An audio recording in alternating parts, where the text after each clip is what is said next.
Rare was one of my top 3 favorite developers of the 90s, one that I and other N64 fans really counted on to deliver big games at times when releases were pretty thin.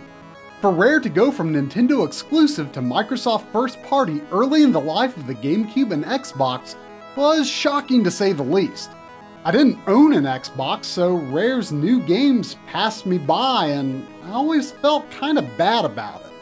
Most people say that Rare lost their touch, but I've never been satisfied to just accept that and not see where they ended up for myself. Last year I got an Xbox and documented the start of my Rare after Nintendo journey with their first Xbox release, Grabbed by the Ghoulies, a game that I'd never heard any praise for, and I actually found it to be really fun and have plenty of that old Rare spirit. So you never know. Rare's second and final release for the original Xbox is a remake of their final N64 game.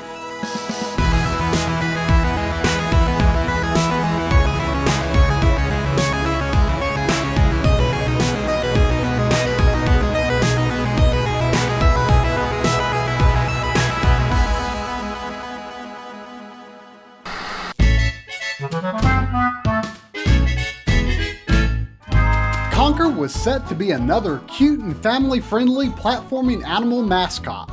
Conker's Quest, intended to be his debut game for the N64, looked nice but unsurprising. Over the course of protracted development, long even by Rare standards, Conker ended up making his first appearance as a playable character in Diddy Kong Racing in 1997. And later in Conker's Pocket Tales for the Game Boy and Game Boy Color in 1999. With development lasting the course of an entire console generation, the Conker team was faced with questions of relevance. Few developers, including Rare, dared to shake up the so-called collectathon formula, and by the release of Donkey Kong 64, these games had become so bloated with collectibles that many 3D platform fans had gotten tired of the whole thing. There was also the stigma of the N64 being a so-called kiddie console. So to break the mold, and perhaps overcompensating a bit much, Conker was retooled into the famously crude and irreverent Conker's Bad Fur Day. Oh no, it's gonna be one of those days. Conker wasn't just shocking for a Nintendo console, it was pushing boundaries of what was acceptable in video games in general. Now, a lot of people assume that I don't like Conker's Bad Fur Day because it definitely doesn't fit my personality or sense of humor.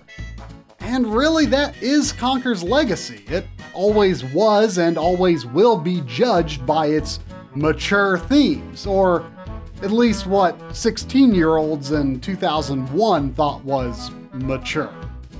But even if the humor and themes aren't my style, the truth is I actually thought Conker was surprisingly refreshing as a game.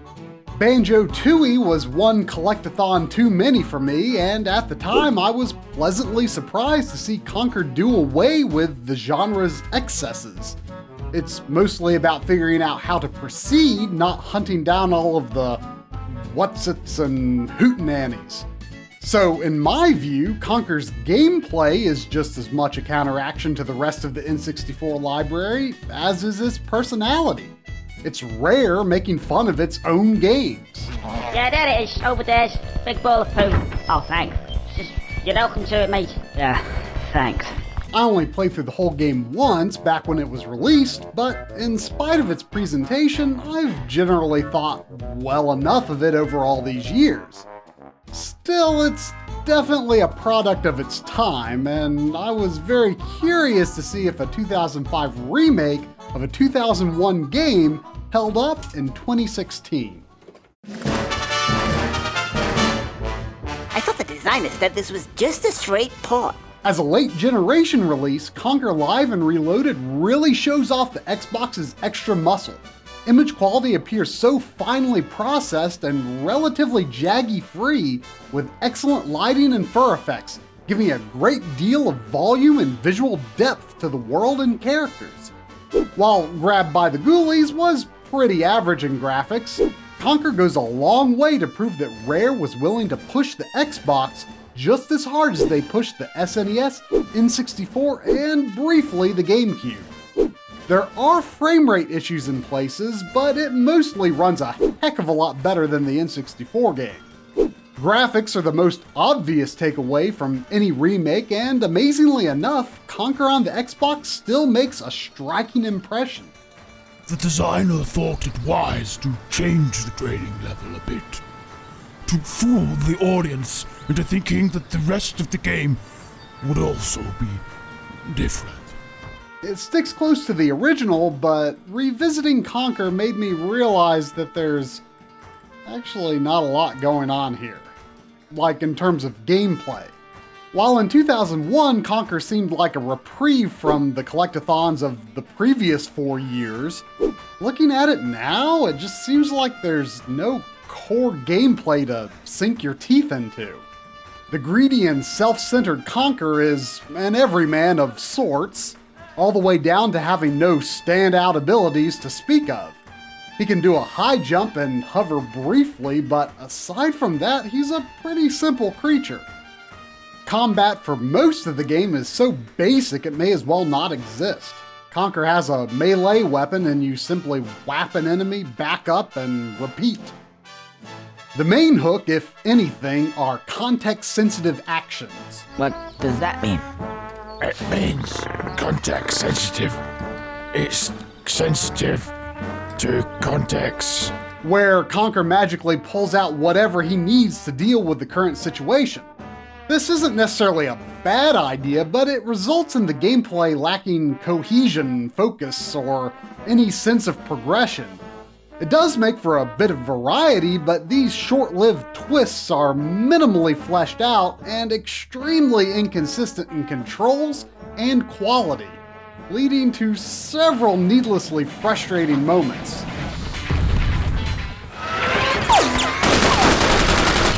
But things change quite a bit in Conker's final quarter.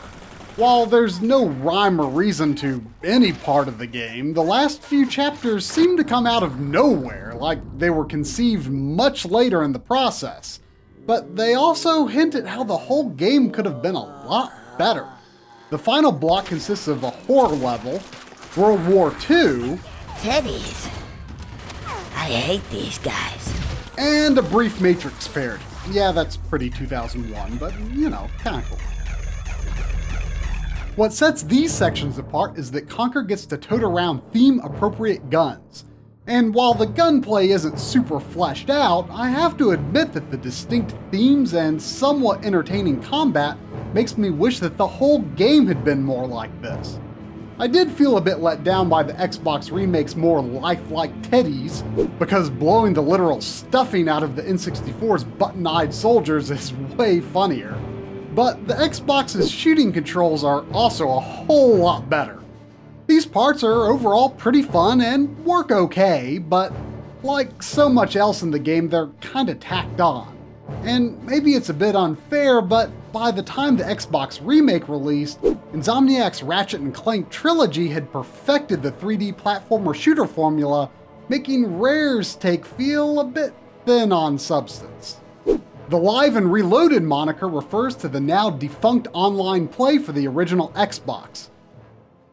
In spite of Conker's shortcomings mostly inherent to both versions, it comes across to me like a very impressive remake for what it is, so I was surprised to discover that the prevailing attitude seems to be that the N64 version is better than the Xbox version.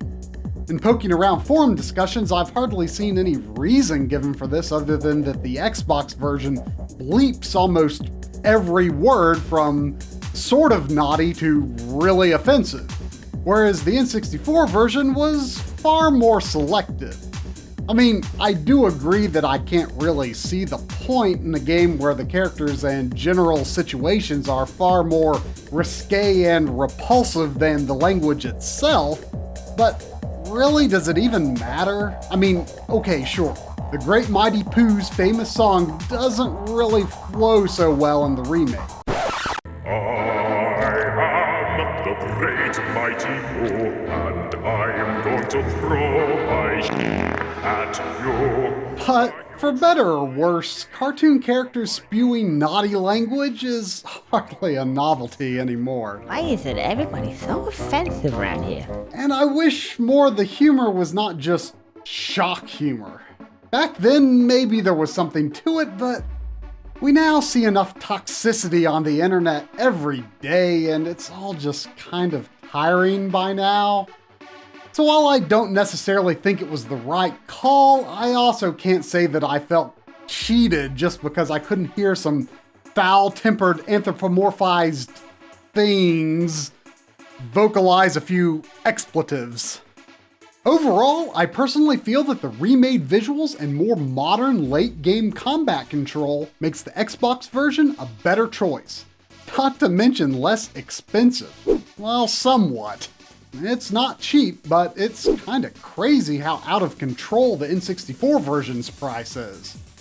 If you have an Xbox One, you can cheaply play the N64 version in 1080p with rare replay. But it's kinda weird that this remake that they put so much effort into never got a port. What if you were to give this game to, say, 20 intelligent people? I mean, what would that do? Let's face it, what would it do? Really? That's interesting. What the f*** is that bloody squirrel? Quick, into character!